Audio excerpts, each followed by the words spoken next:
What is up, guys? It's your boy Rick Kakis, and today we've got some spanking new Destiny 2 news courtesy of the Bungie weekly update that has just gone live, revealing official information. And so, let's get started. Now, first things first, what's going on this week with Destiny 2? Well, pretty much, the most that there can possibly be. We had the Destiny 2 showcase unveiling the entire year leading up to and including the Final Shape expansion, the finale to the Light and the Darkness saga. We also had the unveiling and then subsequent launch an hour later of the Season of the Witch. So Bungie recaps that stuff as well and provides some additional supplemental information, but the one thing I want to draw your attention to before we get into that is, if you're wondering what the heck is going on within Season of the Witch, I did do an ultimate guide detailing the 2 new activities, how the Deck of Whispers works and all of that stuff.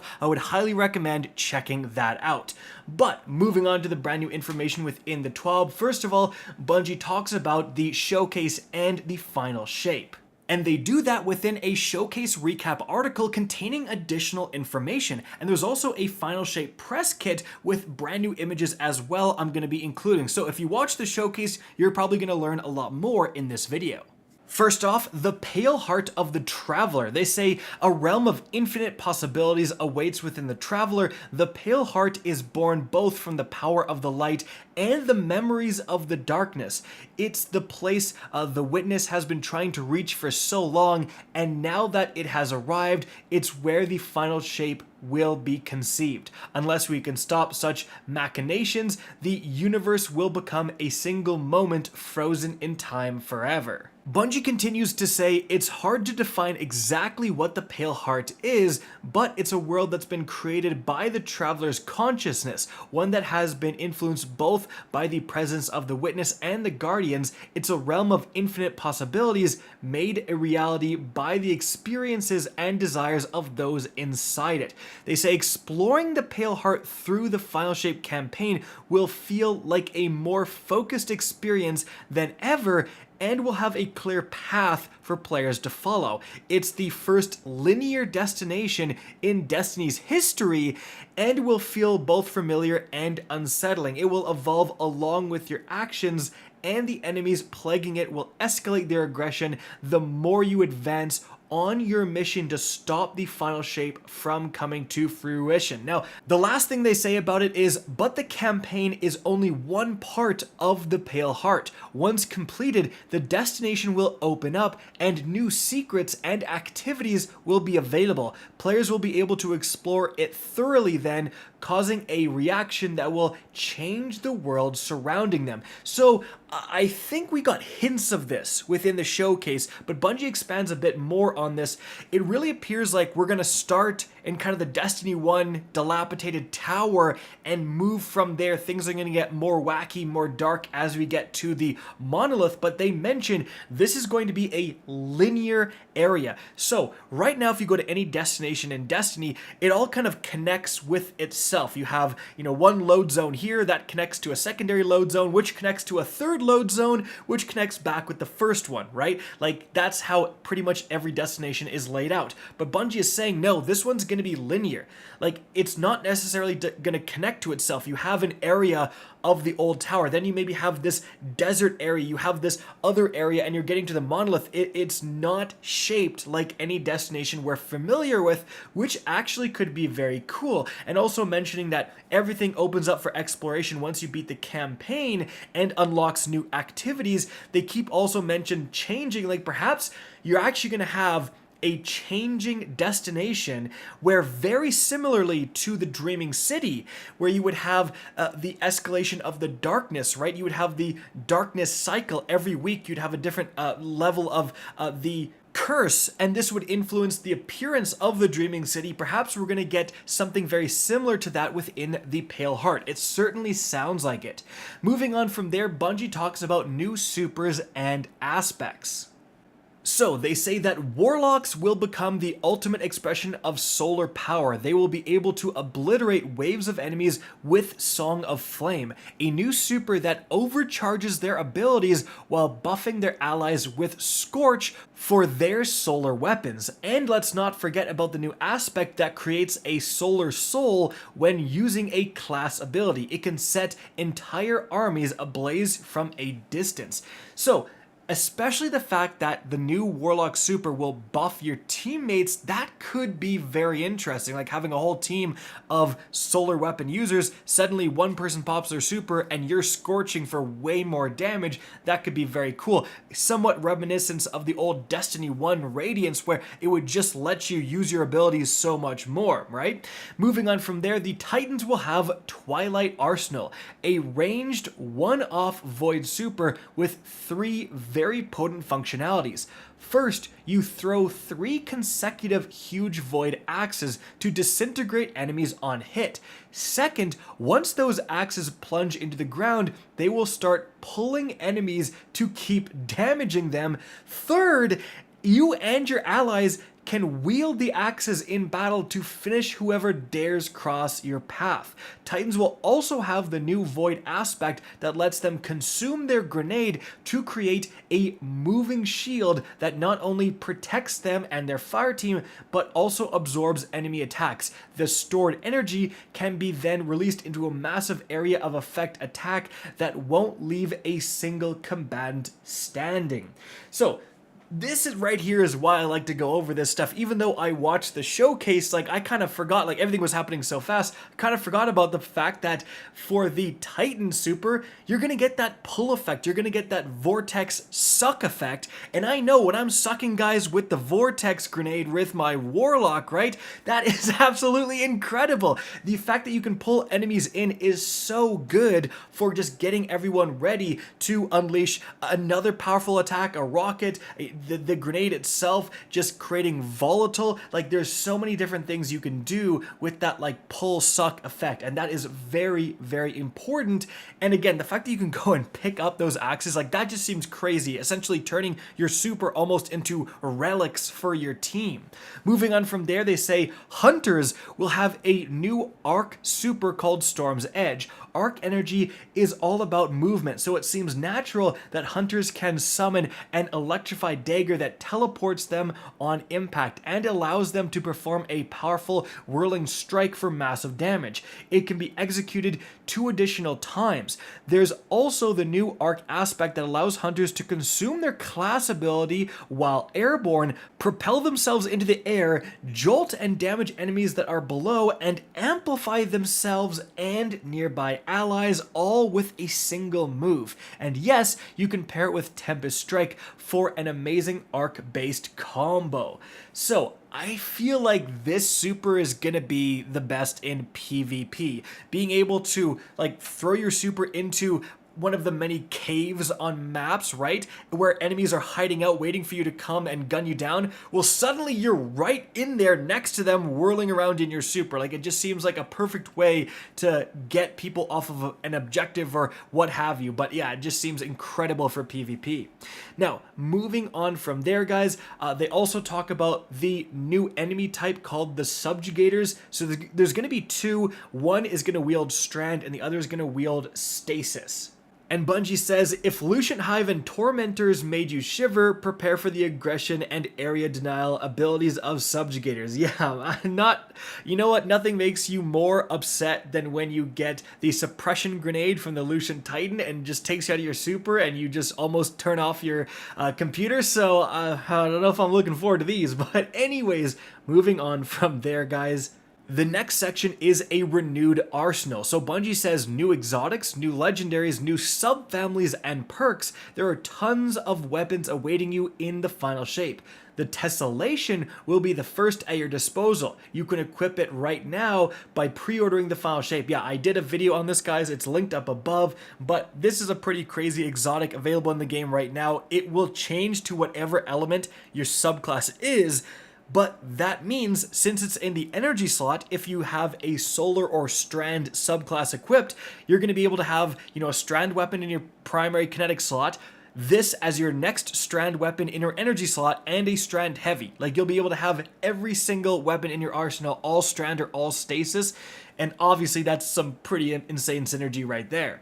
But Bungie actually continues saying the tessellation is just a taste of what's coming. There's also a new auto rifle that heals the allies you shoot, a special ammo sidearm that shoots small homing rockets, and even some returning classics, like the very hot Dragon's Breath exotic rocket launcher, the customizable Kvostov exotic auto rifle, and the heavy metal looking Red Death. So let's break some of that down. First of all, I think this is brand new information, or at least I didn't notice that the new sidearm subfamily that shoots rockets is actually going to be a special weapon, right? A special ammo sidearm. So that's pretty darn interesting, because right now there are still special ammo sidearms, the Halo pistol, right? But that, the Forerunner, is an exotic. So this will just be a brand new special weapon type, and depending on how powerful these homing rockets are, this could be a little bit of a replacement for like a special grenade launcher, right? If you're using your grenade launcher to actually kill groups of enemies, now you can just have built-in homing, built-in tracking with this new sidearm archetype. That could be very, very interesting. Now, in terms of the exotics, it's interesting they say the customizable Kvostov, because when it was an exotic in Destiny 1, you had a bunch of different perks you could choose from. This is likely going to be returning. In fact, I would say it's very likely that the Kvostov, when it comes back in Destiny 2, it's going to be craftable. That would make perfect sense. Now, the Red Death is very interesting because Bungie kind of already brought the Red Death into the game. It's called the Crimson, right? Like, that is the perk of the Red Death, the healing perk. So I would assume when the Red Death Pulse Rifle comes back into the game, it will actually have some sort of different effect, because otherwise it would just be the Pulse Rifle version of the existing exotic hand cannon. Now, one more cool thing involving weapons hidden in the press kit is this image here, showcasing presumably a bunch of the weapons coming in the final shape. And if you actually look closely, they all feature Guardian portraits. Like, they all have, you know, images of other Guardians' faces on them, perhaps infamous Guardians, Fellwinter, and so on throughout the lore. So this is actually pretty cool, and I wonder what these actually turn out to be within the final shape. But moving on from there, guys, Bungie talks about what is honestly one of the most important pieces of information coming out of the showcase, and that is the new episodic cadence. So this is the main infographic they've provided, and this is what is replacing seasons. So instead of having 4 seasons a year, Bungie says, you will get 3 larger content-packed episodes named Echoes, Revenant, and Heresy. They continue, the 3 first episodes will be focused on the consequences and the aftermath of the final shape. One of the narrative goals is to tell standalone stories that are easy to follow even if you haven't played previous content.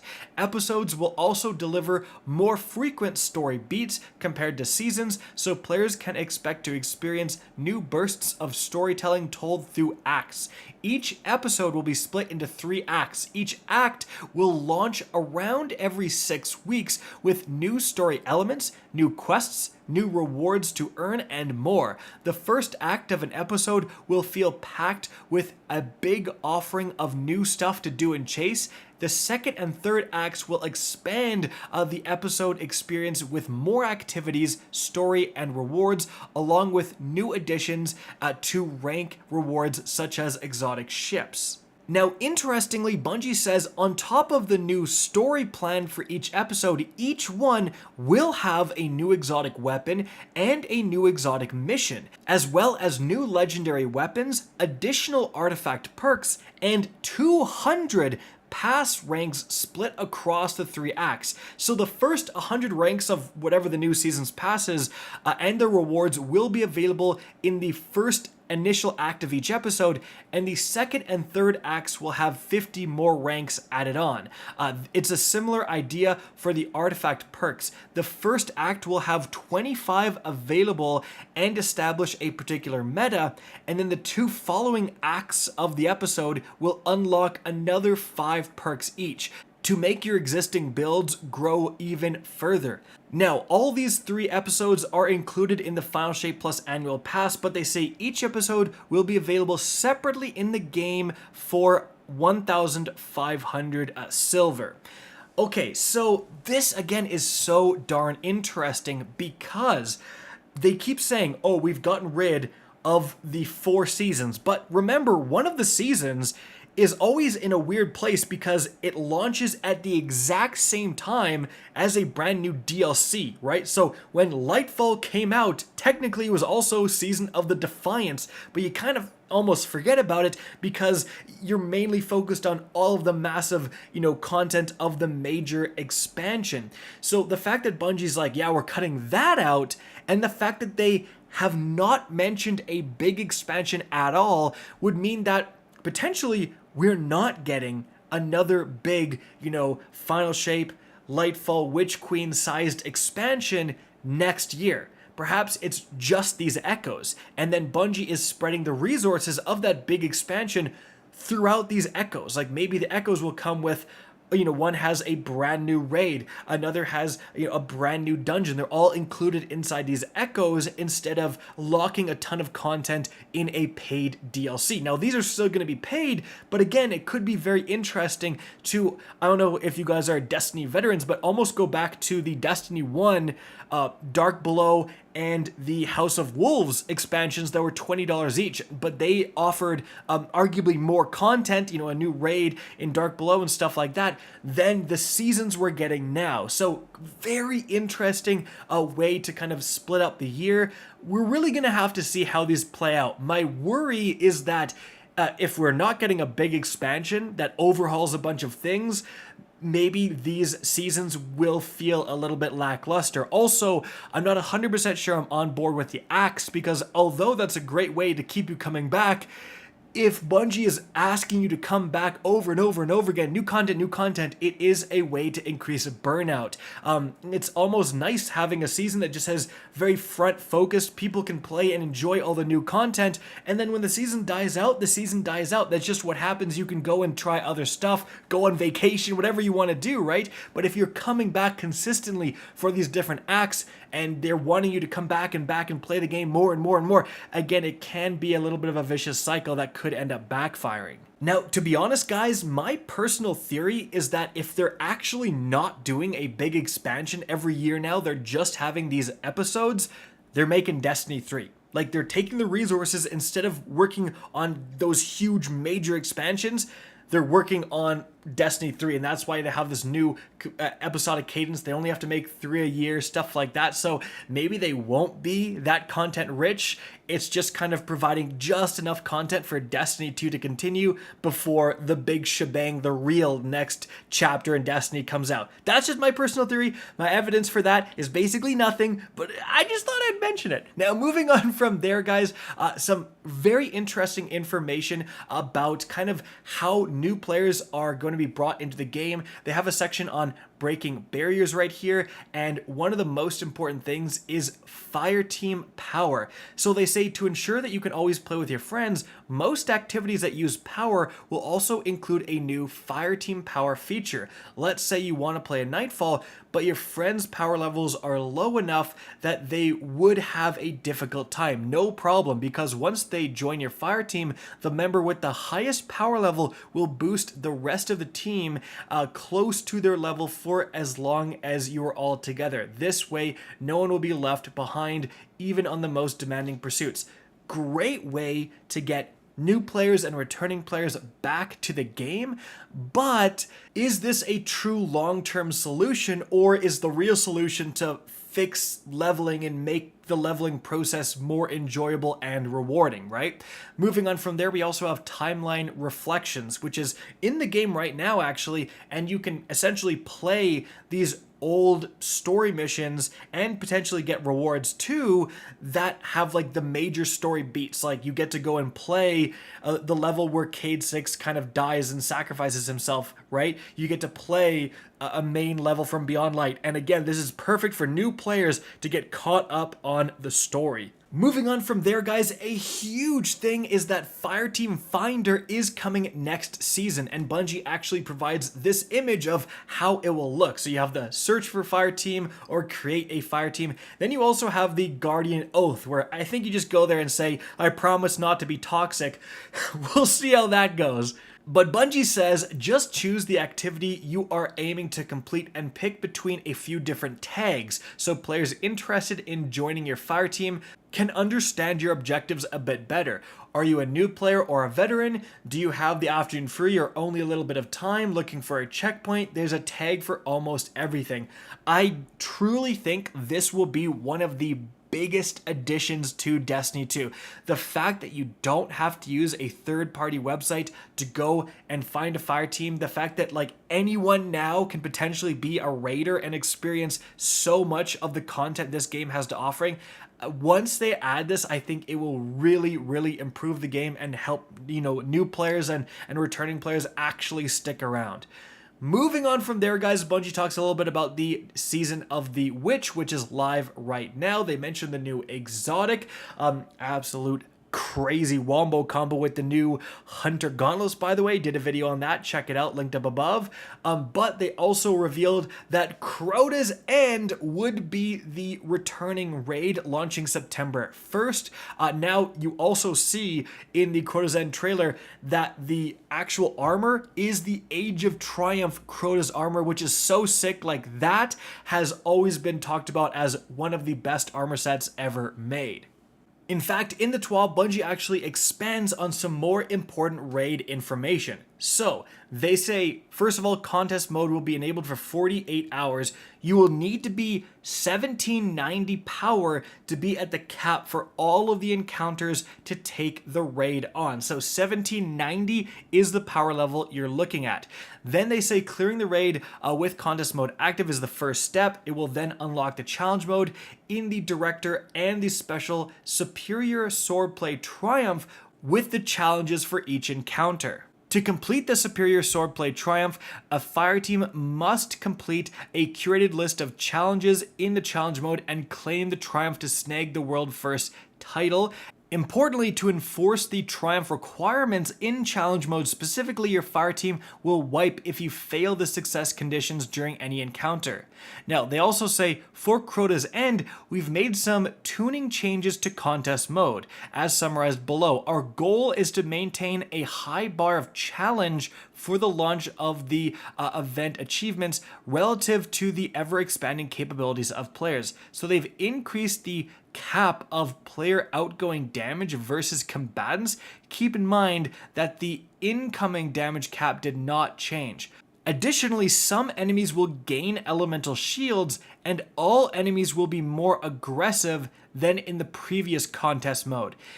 That's really weird. So you're going through the normal, like, just raid in the first playthrough, and then the next playthrough, your actual damage is going to be limited. And also, there's going to be more shields and the enemies are going to be more aggressive. So it'll actually, apart from having to do the different challenges, it's actually going to like play and feel different. Moving on from there, something very interesting is that there's going to be a Witch Queen trial weekend from August 24th, so today, to the 27th. You can get Witch Queen for free, and I believe all of the loot you earn from this free weekend, you'll get to keep. So if you go hard and lock some exotics and stuff like that, you're good to go. Moving on from there, guys, some very important information about the final shape and what you're actually getting. So in an FAQ, they say the final shape plus the annual pass will include all the final shape stuff, all 3 echoes, and then the final shape dungeon key that grants access to the 2 2024 dungeons. Okay, that is very important, right? So that means we're still doing the dungeon key thing. I think that's so dumb. Just add them to the actual episodes. And if Bungie's like, oh, that's a lot of work for an episode, well, then maybe more people will buy it. Maybe it'll be just a good episode. Like, you can make good content, Bungie. You can do that without charging extra for it, you know? Anyways, that's how it's broken up, but that is very important, and that also confirms we're getting 2 dungeons in 2024. Now guys, moving on from there, Bungie unveils some brand new emblems. So first of all, this is the new Movie of the Week emblem. So you can see that right here, called 24 FPS.